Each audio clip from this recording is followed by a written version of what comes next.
I walked into the theater to see Black Widow with high expectations.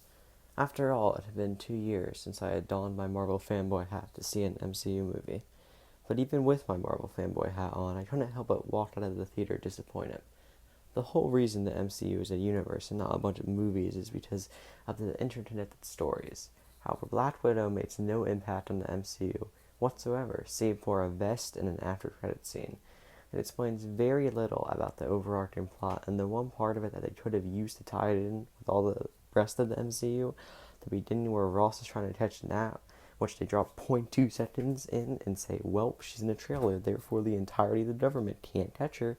And they had a chance of redemption at the end, too, when Ross shows up and finds Nat and the wreckage of the Red Room. They could have had a moment that shows why Ross let the Avengers get back together for Infinity War and Endgame. But sadly, none of these things happened. The one thing I cannot grasp my head around is the main villain, Jakov. If I recall correctly, he had a total of around zero point 0.3 seconds of screen time. Apparently, he had been controlling the whole world from the Red Room for the entirety of all time.